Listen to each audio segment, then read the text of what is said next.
pouco tempo atrás, os adultos consideravam o bullying uma brincadeira de mau gosto dos estudantes e que deveria ser resolvida pelos próprios alunos. Mas hoje se sabe que o que começa com piadinhas pode terminar em violência física ou agressão psicológica. É o que você vai ver no Invista de hoje, que começa agora.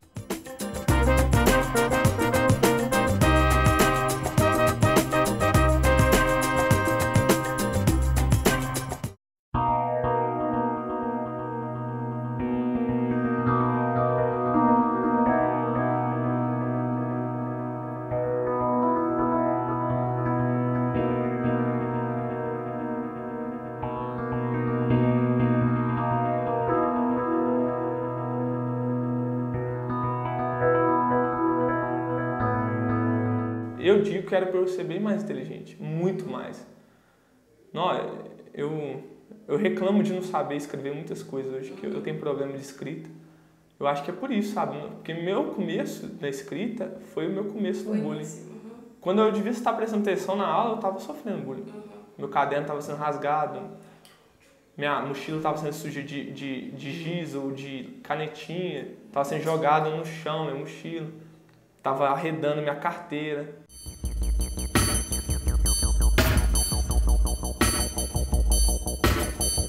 Ele acaba também sofrendo um fenômeno que eu acho que é o fenômeno principal, o sintoma principal do nosso século XXI, que é a angústia. A angústia é justamente um sentimento, um afeto, que impulsiona esse jovem a agir dessa maneira, até pela agressividade.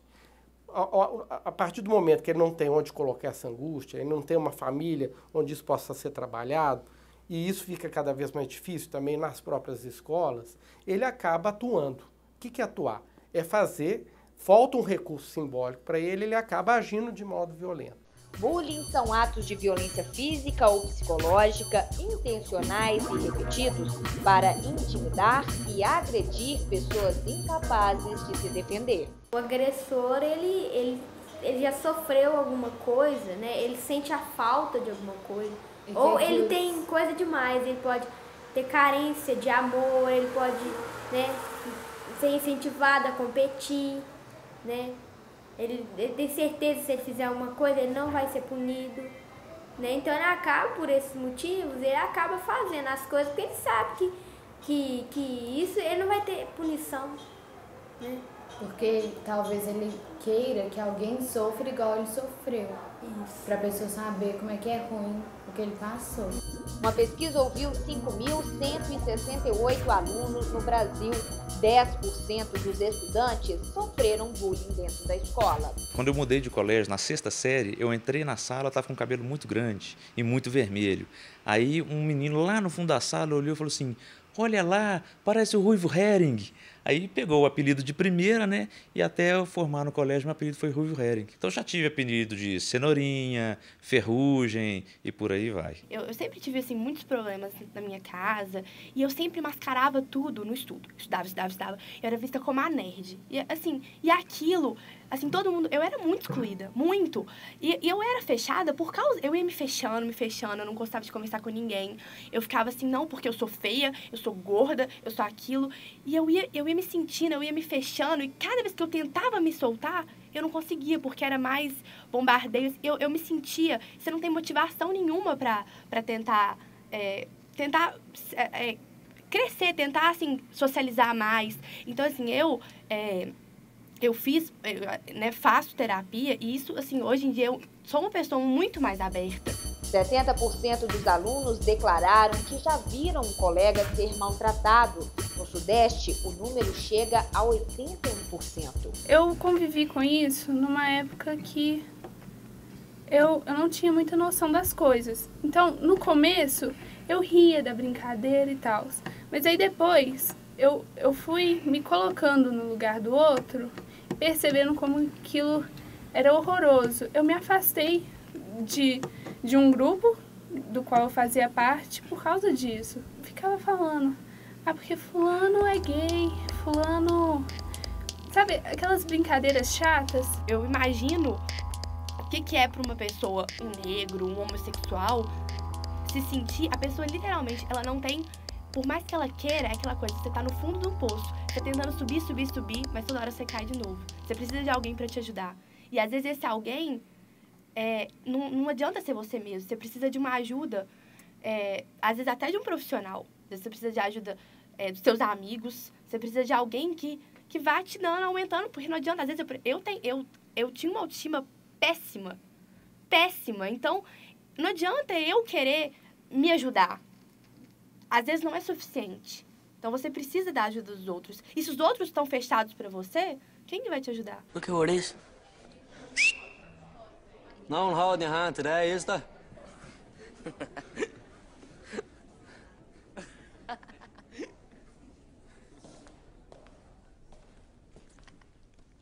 I'll hold your hand.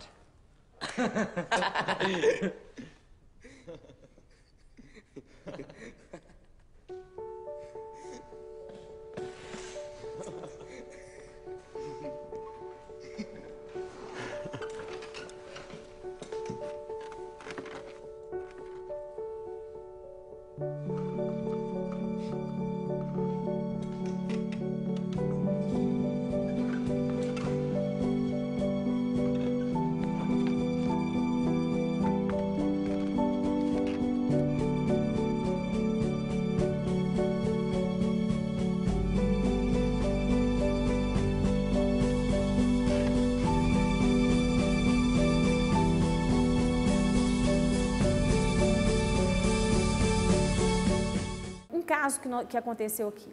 Existia um grupo de 5 alunas que estavam muito próximas, mas uma delas se sentia menor, com menos valia, vamos dizer assim. Então, através de olhares, apelidos, elas se articulavam para excluir. Na verdade, elas queriam fazer essa exclusão, mas eu acho que de forma inconsciente não queriam excluí-la totalmente, mas excluíam. E ela ficava extremamente incomodada, então ela começou a se achar exatamente aquilo que as meninas falavam dela, que ela era feia, que ela não sabia conversar, que ela não andava na moda, ela não tinha roupa de marca. Então ela começou a achar que ela estava dentro desse padrão e ela valia menos que as outras. Então a coisa acontecia muito por aí. Entre elas, na hora do recreio, por exemplo, ficava visível o olhar. Eu comecei a observar esse grupo e vi que realmente acontecia isso. Ela se sentia diminuída diante das outras porque os olhares das outras a diminuíam. E os apelidos, e a risadinha discreta, que na verdade não era discreta. Então a menina começou a se sentir assim. Então isso era muito, muito camuflado, mas era muito agressivo. De acordo com psicólogos e psiquiatras, o cérebro guarda com muita clareza situações negativas. Elas ficam guardadas como um calo na memória. A partir daí, a vítima do bullying passa a ter medo de falar em público, dificuldade de lidar com autoridades e depressão diante dos obstáculos. E isso vai ter desdobramentos no futuro dele, no futuro afetivo dele, no futuro profissional dele, nas escolhas dele. Ele vai sempre carregar essa marca dessa violência que ele sofreu. Nossa, eu tinha muito medo, muito medo. Você não tinha coragem para nada, você não tinha coragem para levantar a mão para ler um texto, você não tinha coragem de ir lá na frente para apresentar um trabalho.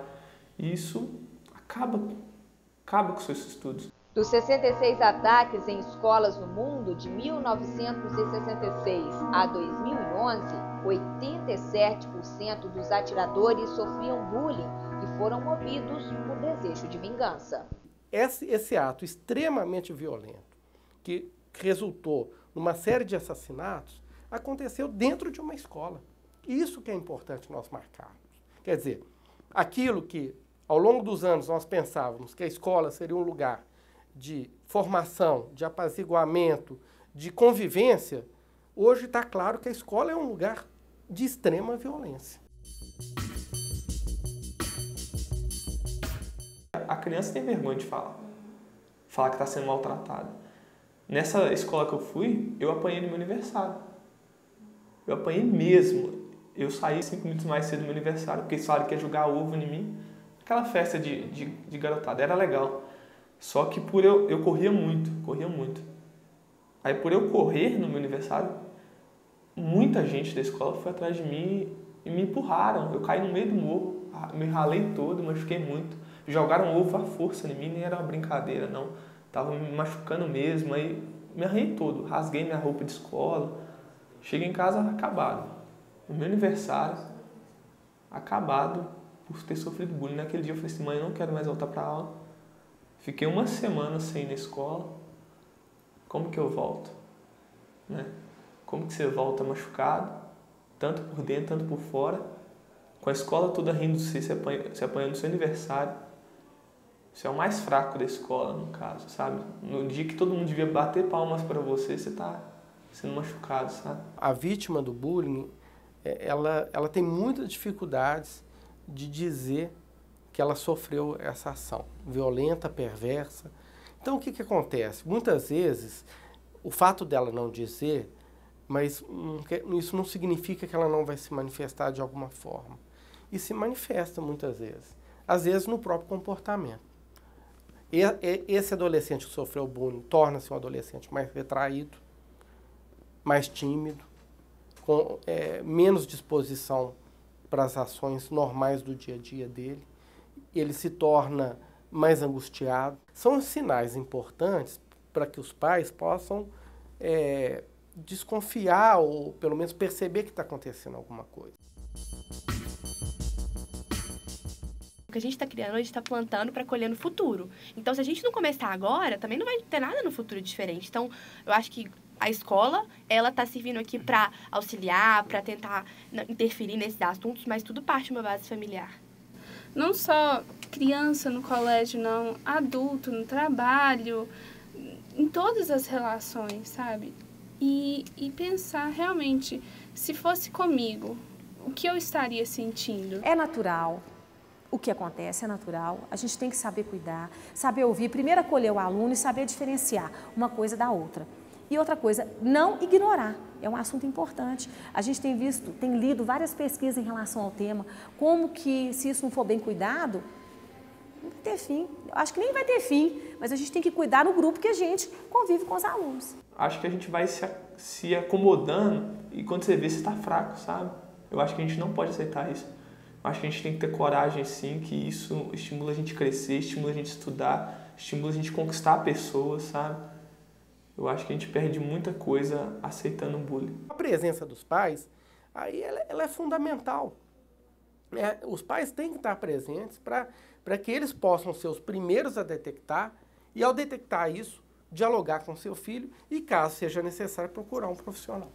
Participe da programação da TV UFMG, envie sugestões para o e-mail que aparece na tela. O Invista fica por aqui. Um forte abraço para você e até o próximo programa.